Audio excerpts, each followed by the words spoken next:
Kain tayo. Ang ulam natin ay ayun, tocino saka longganise. Ayan, no? Oo po, sarap po. Ayan, ayan, sarap po ulam namin, no? Kayo ba kung mayroon ng ganyan? Kami lang yan, meron. Sasaw natin pinigang kamatis, oh.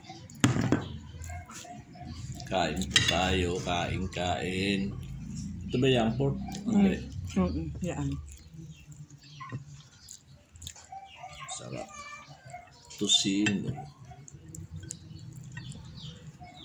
Tapos, lalagyan mo ng kwan, yung balat ng kamatis. Ayan. Ganun.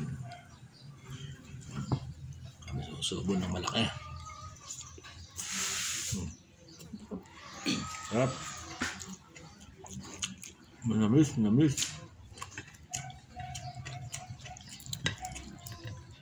Sarap sana may sili ng kamatis. Asan ba yung sili natin na madami? Hindi pa binenta mo kay Atine. Naibenta ko ba? O kaya, binenta yung sili. Ngayon hahanapin. Bumili nga ako. Puro benta kasi.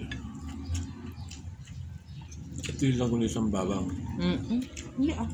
Ito ang may Tamis. tamis. Paborito niyo sa akin.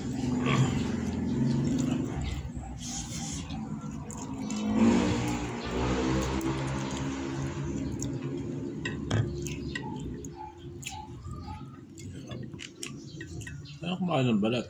Kaya ako. Hindi ako makain. Sarap yung balat ng kamatis to.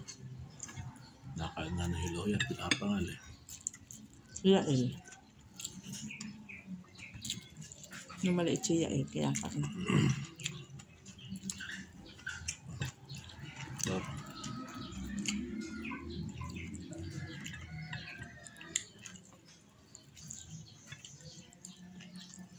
Bumili ka ng frozen kamatis eh.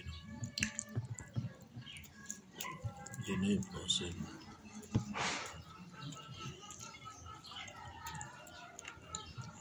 Binabad ang gusto ko doon. Paano ba paggawa niyo? Hindi binabad eh. Pero may lasa, masarap. Sinabi binabal, bababal mo yun. Hindi naman nilutang.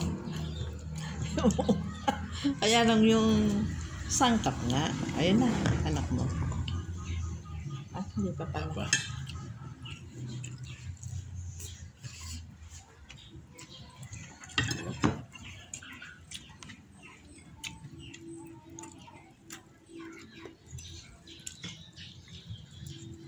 Young pork. Sarap.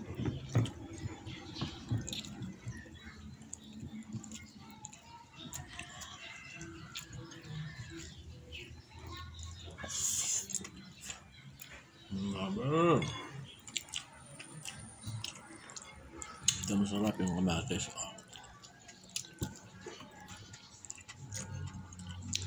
Dalawa na lang pala dapat. Dahil kasi Kaya naman, taas na naman ng halian, kakain naman tayo ng pineapple.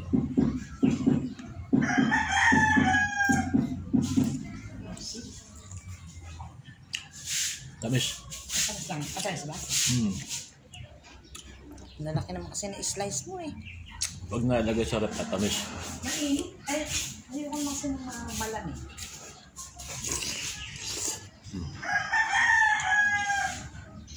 Sarap. Oh. Murapin niya ngayon. Bawat 100. 300.